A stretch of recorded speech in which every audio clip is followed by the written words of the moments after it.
Welcome to the HCI family of podcasts. We're your source for personal, professional, and organizational growth and development. We share our own original research, explore industry trends, and interview executives and thought leaders from across the globe. Join us for practitioner-oriented content around all things leadership, HR, talent management, organizational development, and change management.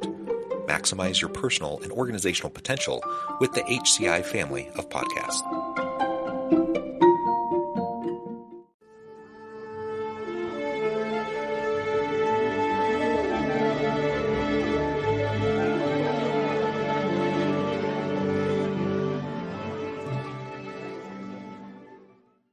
Thomas Gelmi, welcome to the conversation today. Thank you very much for having me, John. It's a pleasure to be with you. You were a guest a couple of years ago. It's great to have you back. You're joining us from Munich, and I'm south of Salt Lake City in Utah. Today, we're going to be talking about fostering a resilient environment within the workplace. As we get started, I wanted to share Thomas's bio with everybody. For more than 2 decades, Thomas Gelmi has been an executive coach, facilitator, member of the Forbes Coaches Council, and sparring partner supporting leaders and teams in their development at various levels and in numerous industries. He focuses on developing personal and interpersonal competence in leadership, teamwork, and customer relations. For his practice, he draws on an extraordinary biography with exciting milestones. Besides his many years of professional experience in various management positions, he spent 7 years with Swiss Air, the former Swiss national airline, in the worldwide leadership and training of cabin crew and in contact with international customers at 30,000 feet. He experienced firsthand how important a high level of personal and interpersonal competence is for effective human interactions. Now, Thomas, I could keep going. You have so much in your background, but I want to pause there. Anything else you would like to highlight by way of your background or personal context before we dive on it? Yeah, maybe just one thing that I became aware of much later in my biography. I, for a long time, had the impression that I was a bit zigzagging through my professional path, right? I earned my first money cutting people's hair. Then I joined a circus for 2 years, toured around, did this and that, and just some job hopping. And then I joined Swiss Air and finally found something where I could, contribute with who I am. Looking back, the red thread is very clear. It was always about people. And I was already having deep conversations and listening to stories while I was cutting people's hair. Very good. So the red thread is there. Yeah. Excellent. Well, so as we dive on in today to the broader topic, maybe you can share a little bit about your philosophy, generally speaking, around resilience, and then we can start to explore strategies on how we can create and foster and sustain a more resilient environment in the workplace. Yes, I'd love to. Well, I mostly focus on leadership development in my work.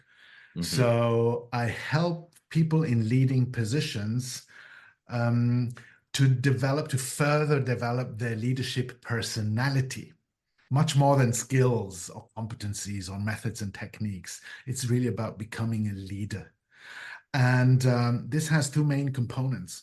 One is a well-developed personal competence, which basically means being in touch with yourself, having a good relationship with yourself, and a well-established interpersonal competence, because it's about interacting with other people. Leadership is influence, right? Yeah. And personal is the prerequisite, is the basis for interpersonal. And so if we want to create and foster an environment or a culture of resilience, it all begins with ourselves and our own resilience. And let's explore that a little bit. So I agree. I think anytime we're trying to do anything within a team, within an organizational setting, the leader sets the tone. And leads by example as much as anything. And so if you're trying to influence others, in creating a resilient workplace, resilient team members, resilient bench strength, people can step in to future roles and challenging responsibilities. It starts with you. You have to be able to, be resilient yourself, demonstrate that resilience to your people. How do we start that process? Especially in this day and age where I think it's probably never been harder to be a leader. The world is almost, it seems, infinitely complex. uh, constant disruptions. We're being expected to constantly pivot and be agile, all while also looking out for, the well-being of our people. Mhm. There's a lot on the plate of leaders Yeah. right now, and I think a lot of leaders feel overwhelmed. Mhm. Oftentimes, they just feel like, "Hey, it's the best thing I can do to just like Mhm. put out the fires every day, let alone, try to Mhm. do anything more long-term strategic or culture building in orientation." Mhm. Mhm. Mhm. Yeah, absolutely right. The environment in which organizations operate today and in which leaders lead and in which employees have to do their job has has changed and keeps changing. Yeah. Everybody's aware with VUCA. Everybody Yeah. knows the term VUCA, right? This has been used for decades to characterize the volatility, uncertainty, complexity, and ambiguity of our environment. We are at a point today where VUCA is becoming a thing of the past. And Mm, there's already a new acronym coming up on the horizon, and that's BANI. BANI stands for the four main characteristics of today's environment post-pandemic: mm. brittle, anxious, non-linear, and incomprehensible. So if you think of VUCA and BANI, BANI hits the nail much better than VUCA, right? Today, Mm, things seem to be falling apart and become brittle. Um, People are, in one way or another, in various shapes and colors, anxious, yeah. tense, stressed. There's a lot of fear if we look into society and into workplaces.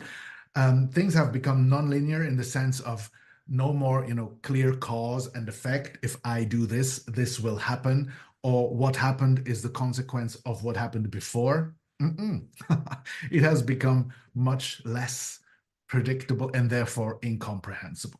And in this environment, we as leaders should be giving confidence, orientation, clarity, guidance, while at the same time being affected by the very same aspects of the environment ourselves. So this is highly challenging, as you already mentioned. And one of the first things to do when we want to increase our own resilience is to understand what we can change and influence and what we cannot. And to come to this distinction very clearly and as quick as possible in any given situation. Because it's a pillar of resilience, this what I call radical acceptance Mm, of the unchangeable. Because in any situation that we encounter, any conditions under which we operate or live, there are always aspects that are what they are, and we cannot change anything about them. We can not do anything about them. And then there's like a circle of influence, some aspects where we have choices, where we can change something, where we at least have some influence. yeah. The thing is that often we are stuck in resistance against how things are. Well, we hear this often from employees, from people in organizations. It shouldn't be the way they are running it now. The decision shouldn't have been made like that. It's wrong. I would have done it differently. Well, yes, okay. You can vent for a moment. But ideally, if you're very resilient, you come to a point very quickly where you understand this has been decided, this is going to happen, this is the change that is going to be um, executed, and there's nothing we can change. So, what is the only healthy and logical way of dealing with something we cannot change? Accept it. Accept it and let it go. Acceptance and letting go is the same side, or are two sides of the same coin. Only when I have fully accepted something I can let it go. And letting go means I do not bother any longer. I do not.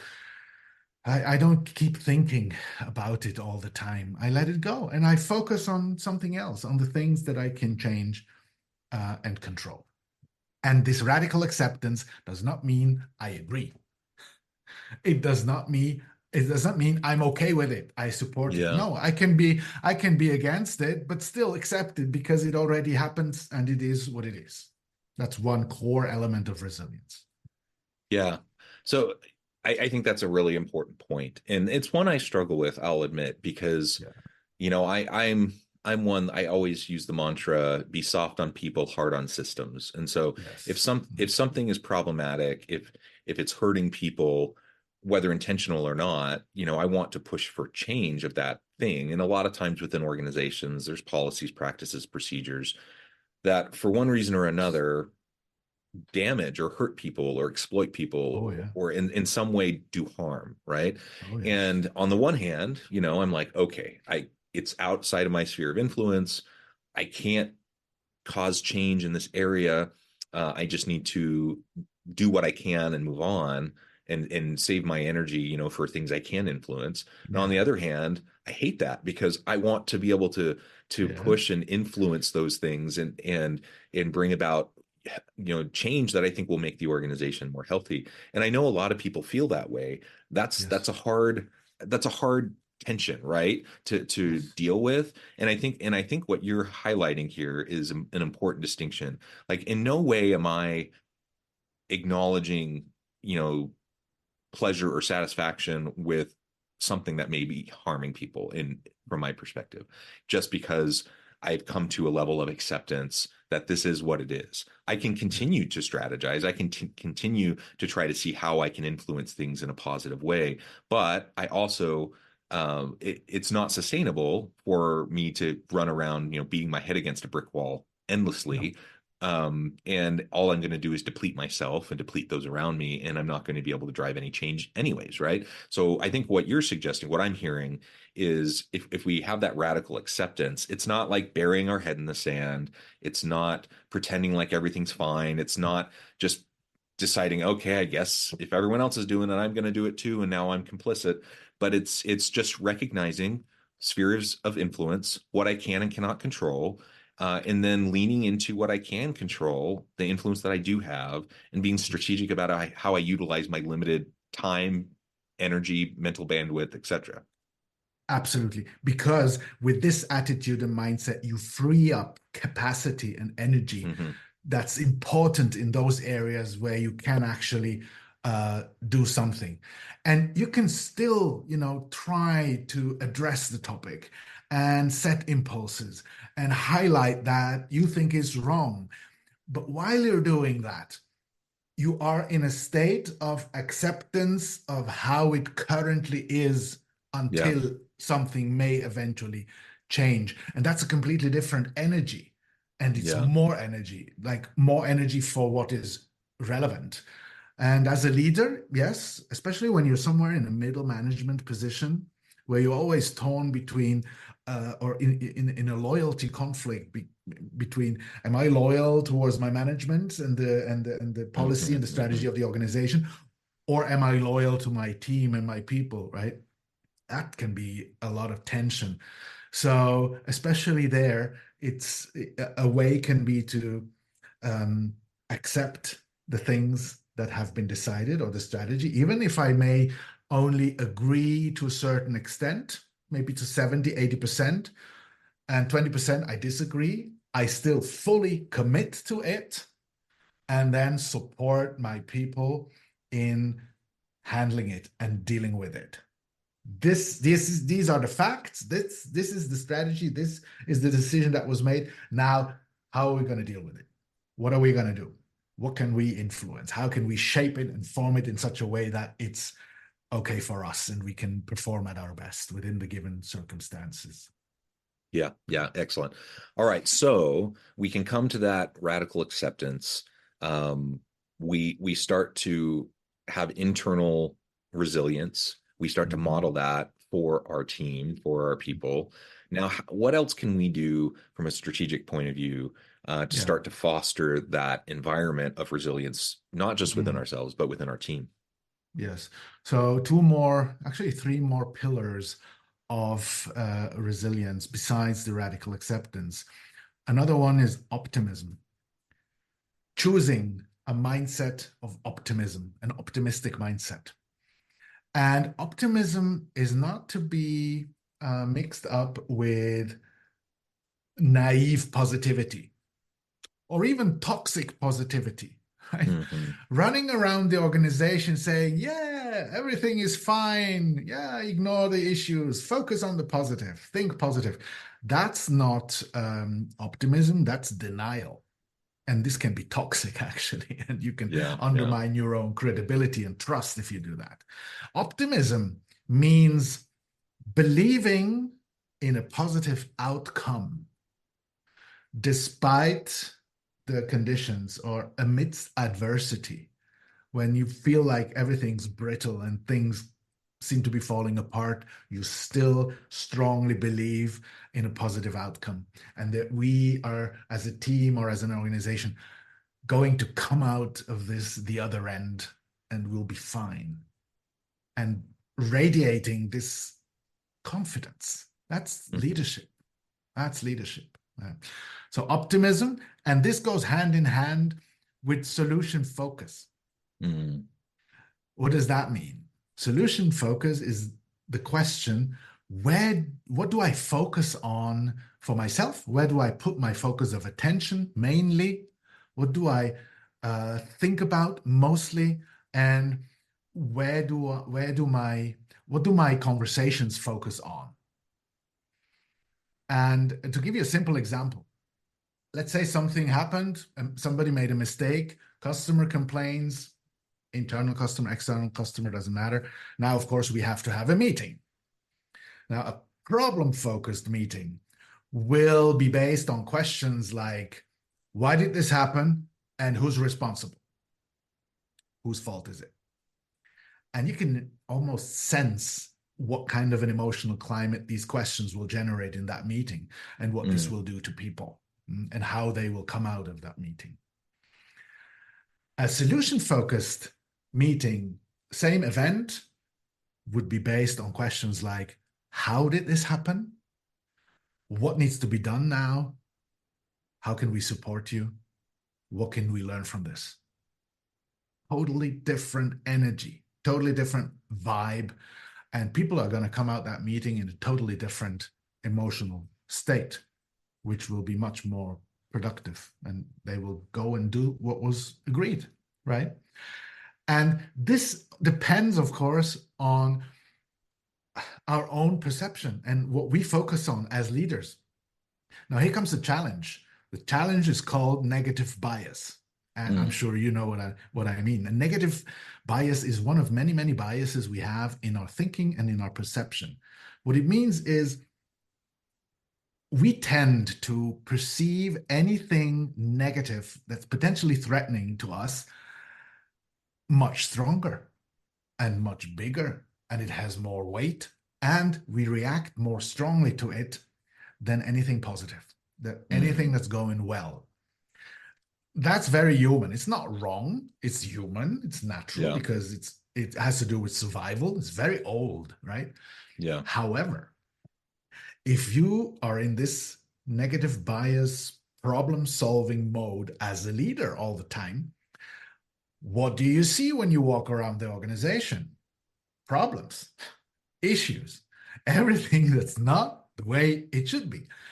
And then what will you talk about with people? What will you give feedback about? About everything that's not working well. And that creates a certain atmosphere and climate. And I hear a lot from people, well, I only hear from my boss when something's wrong and something Hmm. happened. When everything's going fine and well, I don't hear anything. And I usually tell them, well, look, that's no bad intention. That's just problem solving mode. Yeah. Now, the good news is we can shift and expand our focus of attention so that we also see and perceive what's going well and what people do well and the little successes here and there and what we could be proud of, right? The thing is, we have to intentionally pay attention to it and make a decision to also notice and try to see when someone does something well. It takes a conscious decision, and if we do that, I mean, the magic happens. If you start telling people the good things that you see in what they do and how they do things, first they will look at you and think, what happened? Until you, right? Did you take a course or something? Until they understand what you're doing and why this is so important, and help everybody else to also expand their focus of attention, and not ignore all the good things that are happening. And the culture changes over time by one experience after the other, one conversation after the other. When I come out of conversation that I was nervous about with my boss, and I come out, we have discussed a difficult topic and an issue, and I feel good about how Yeah. it went.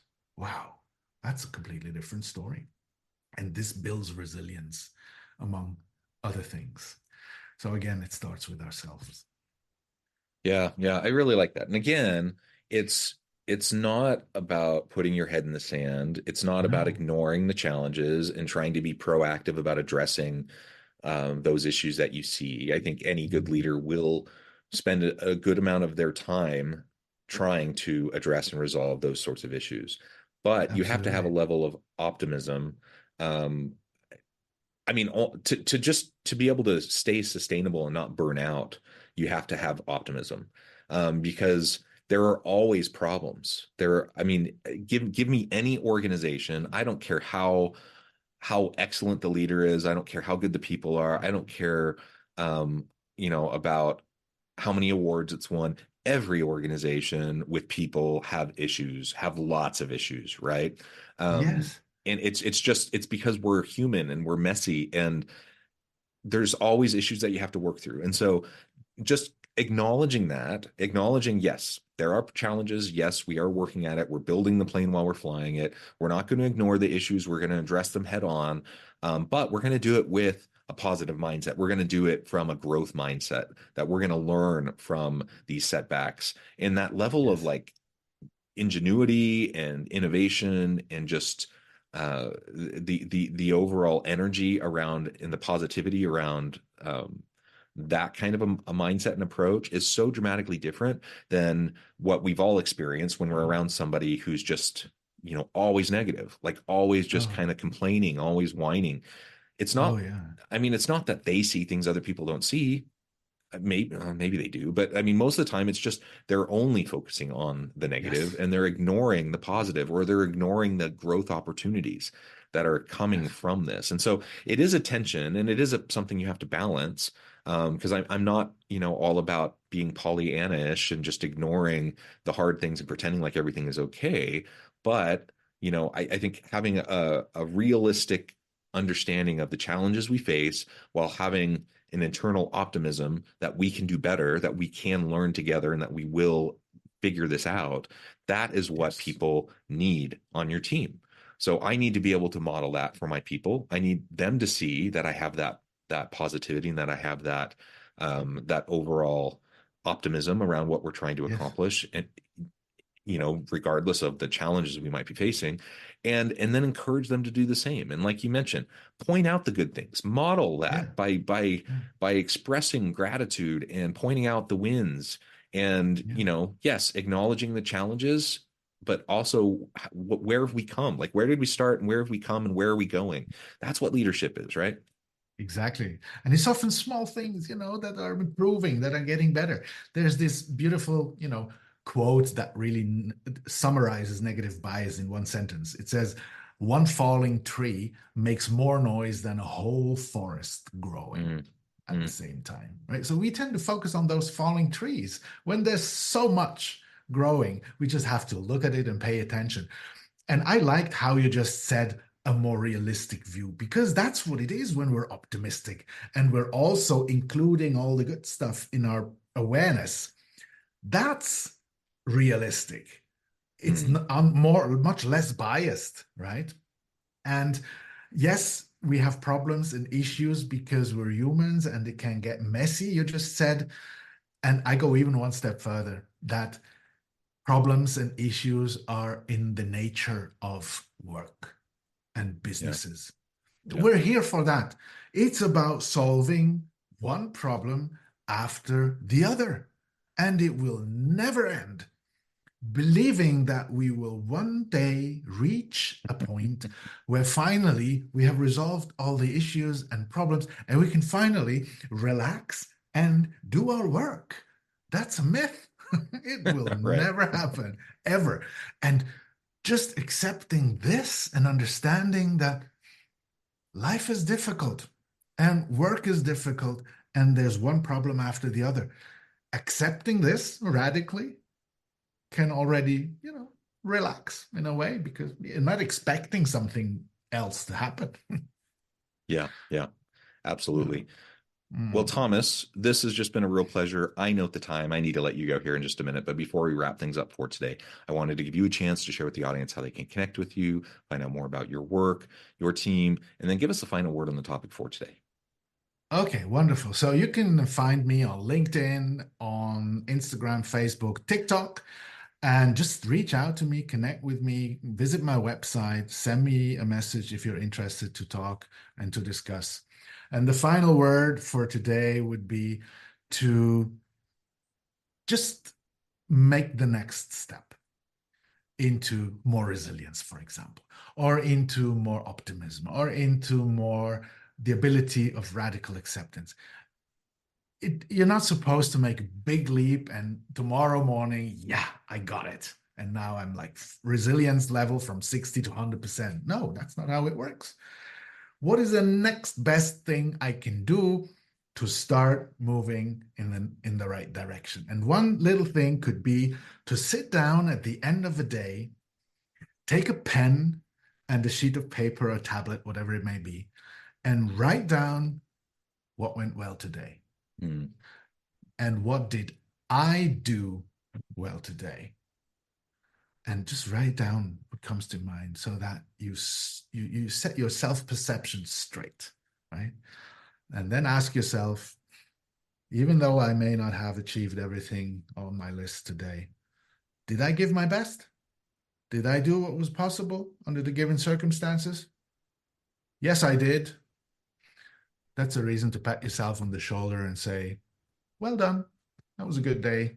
And now you deserve a good rest and disconnect. So that will yeah. be my final word. Small Well things, baby said. steps. Baby steps. Well said. Thomas, thank you so much. It's been a pleasure. I encourage Thank the you. audience to reach out, get connected, find out more about what Thomas could do for you. And as always, I hope everyone can stay healthy and safe. They can find meaning and purpose at work each and every day. And I hope you all have a great week.